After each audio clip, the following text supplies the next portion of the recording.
Faham? Sambung ayat 3, makisina fihi abada. Mereka akan kekal di dalamnya selama-lamanya. Sama ada syurga kekal, sama ada neraka kekal. Nak bagi kekal, mana yang perlu kita buat, mana yang wajib kita buat, dia bersambung dengan hak nombor 2 tadi. Dia bersambung dengan nombor 2. Hak bagi kita kekal dalam syurga atau neraka dengan sebab 2 benda ni saja. Sama ada ya'maluna salihat atau ya'malunal qabihat. Buat amal soleh, syurga kekal. Buat amal jahat, neraka kekal. Dan inilah yang cuba dikaliskan oleh Dajjal, setan dan sekutu-kutunya untuk menjauhkan anda dengan satu perkara ni, ya'maluna salihat. Dia kalau boleh hari ini nak menjauhkan anda dengan buat amal-amal soleh dan mengangkat benda-benda selain amal soleh untuk dikejar oleh anda sampai ke mati. Apa dia tu? Itulah yang dinamakan dunia. Hari ini dia tawarkan kepada kita, siapa yang hidup mewah akan berbahagia, siapa yang hidup miskin akan merana dan menderita. Hari ini berlumba-lumba kita cari kerja, berlumba-lumba bercakap tentang kebesaran gaji masing-masing, berlumba-lumba bercakap tentang income hang berapa bulan ni, income aku berapa bulan ni, bercakap tentang rumah hang berapa biji sekarang, kereta hang berapa biji sekarang. Kita berlumba-lumba bersaing nak bagi kaya, nak bagi mewah dari sudut harta benda. Benda tu tak ada jadi masalah, tetapi kalau dengan ada benda tu anda melupakan amal soleh, agak-agak di mana tempat anda? Tempat tu tak ada jaminan langsung untuk anda di syurga atau neraka. Sebab benda tu harus cari harta, harus. Tetapi perkara-perkara yang melibatkan keduniaan, tidaklah dia tertakluk dengan syurga atau neraka. Contoh, kalaulah dengan sebab kaya Allah bagi masuk syurga, saya orang pertama yang akan bekerja tak berhenti 24 jam. Jumpa depan Allah besok, berapa gaji sebulan kamu? 40,000. Saham ada berapa? 100,000. KWSP 20,000. Oh, kaya, masuk syurga sebab kaya. Hang apa? RM20 je sehari. Lepas tu rumah duk sewa saja. Lepas tu kereta loan tak habis lagi. Miskin, masuk neraka. Kalaulah penentu syurga dan neraka kaya dan miskin, hari ni saya nak jadi kaya. Sebab apa? Bila miskin masuk neraka. Adakah tu nilaian Allah besok? Hak kita duk bercakap hang berapa sebulan, hang berapa biji kereta, Allah nak tanya ke? Mana amal soleh, mana amal jahat? Hari ni kita duk didedahkan dengan macam-macam ubat-ubatan, macam-macam serum untuk mencantikkan muka. Dan bukan penyebab kita masuk syurga dan neraka sebab handsome atau huduh. Mari jumpa depan Tuhan, oi, kulit cantik, kulit gebu, rambut ikal mayang, mata melirik jelita. Oh, cantik, masuk syurga. Saya pula pergi depan, muka tak berapa handsome, muka macam gangster, jerawat batu banyak, daki pun banyak, masuk neraka lah. Kalaulah sebab muka huduh masuk neraka, esok juga saya buat pembedahan plastik, buat macam Tom Cruise. Sebab apa? Sebab muka handsome boleh masuk syurga. Itukah nilaian Tuhan? No. Hak terbabit dengan dunia tak ada langsung. Anda gemuk ke, anda kurus, bukan penyebab syurga dan neraka. Anda kaya atau miskin, bukan penyebab anda ke neraka. Anda handsome atau huduh, bukan penyebab.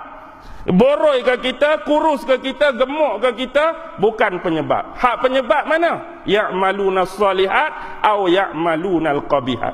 Hang harta banyak, berlimpah ruah, buat amal soleh, masuk syurga. Hang miskin, buat amal jahat, masuk neraka. Bukan tu nilaian dia. Tapi dia cuba nak paling kita supaya bersungguh tang ni lah ni. Nak bersungguh tang ni. Jadi melupakan amalan-amalan soleh. Tengok hubungan dengan ayat 103. Apa Allah kata? Qul hal nunabbi'ukum bil akhsarina a'mala. Adakah kami tak pernah cerita kepada kamu tentang amalan-amalan yang akan merugikan kamu. Benda-benda yang kamu duk cari yang dipertontonkan oleh Dajjal tu benda-benda yang menjauhkan kamu dengan Allah dan amalan soleh. Ingat tak satu kisah hadis yang diriwayatkan oleh Sayyidina Ali. Dalam tu ada sahabat Mus'ab bin Umair.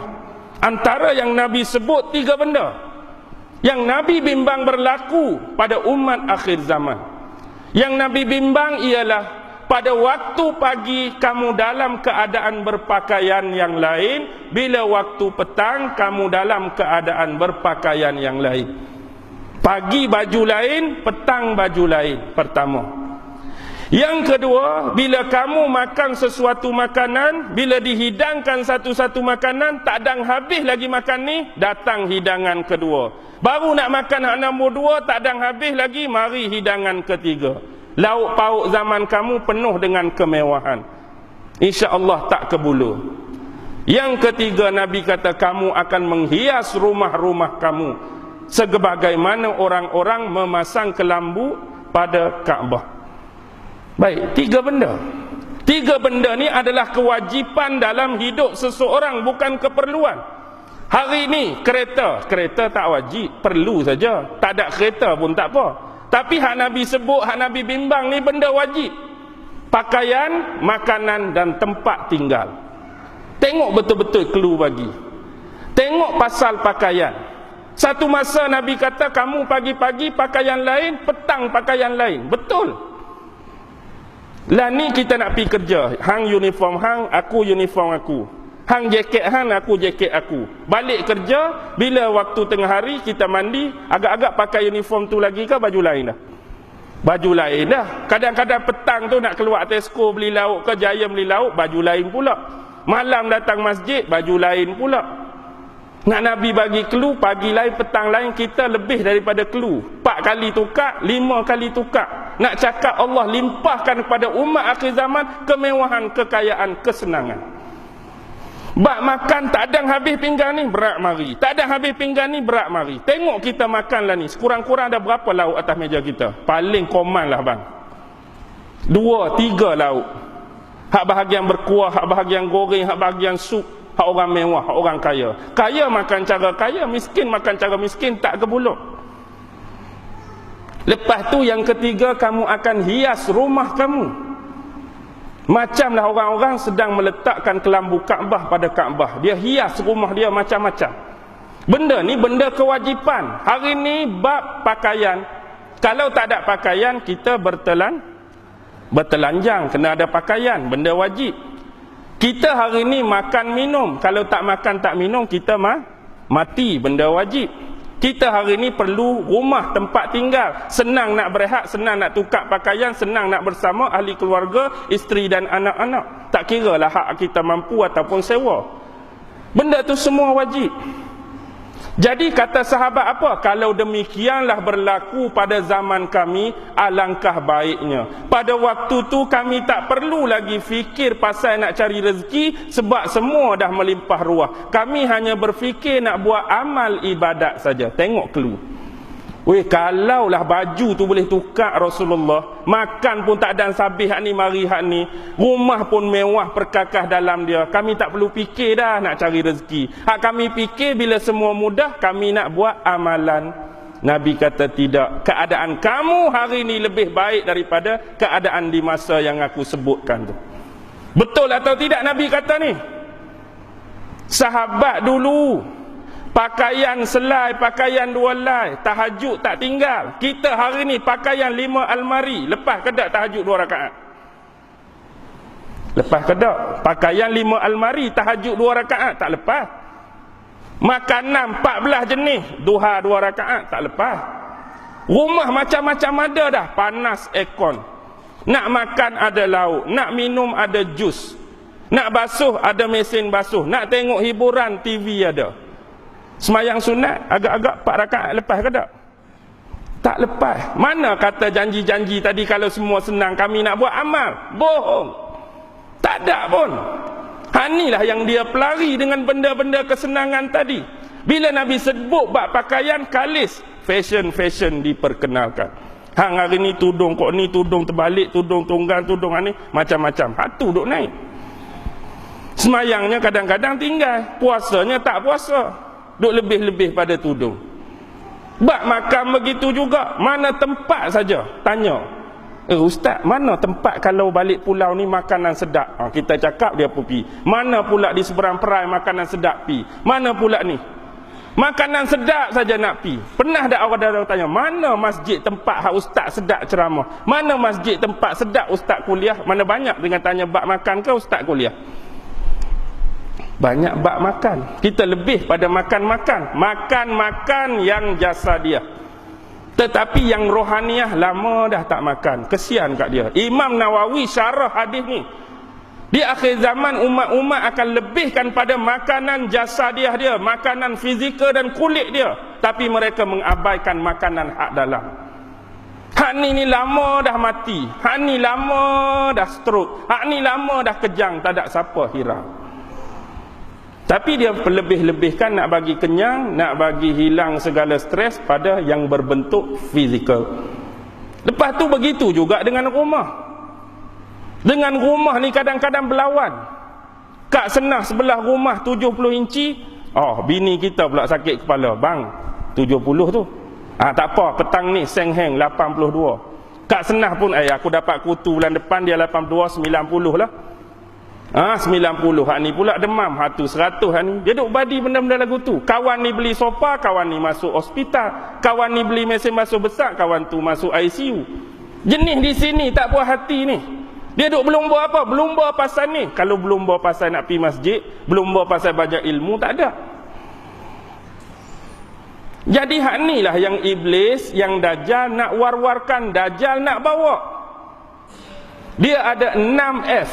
Yang pertama ialah faith. Apa dia faith? Keyakinan. F-A-I-T-H. Keyakinan dia akan gores menerusi Al-Quran tadi. Sedikit demi sedikit dia akan datangkan kontradiksi dan kontradiksi. Mengikis kepercayaan kita pada Tuhan, mengikis kepercayaan kita pada Allah. Hari ini mereka dah buat macam-macam pada agama kita. Tapi Alhamdulillah, agama ni masih tetap teguh. Walaupun mungkin ada 2-3 orang dah terpeleok, dah terlari. Start awal dulu. Bila kita ada Quran, kita ada hadis. Mereka pun suruh kita pakai Quran saja, tolak hadis. Pakai Quran saja, jangan pakai hadis.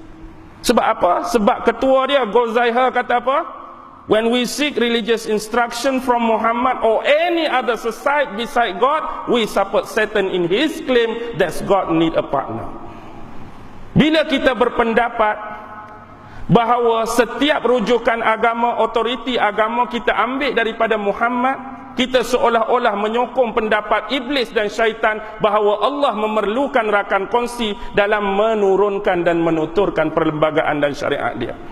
Cukup Quran daripada Allah, nak jadikan perlembagaan, nak jadikan syariat. Seolah-olah bila kita ambil daripada Muhammad, makhluk dia, kita menyokong pendapat iblis dan syaitan, Allah perlu bersyarikat dalam nak menurunkan syariat dia. Ni tengok, dia cucuk kita dengan benda ni.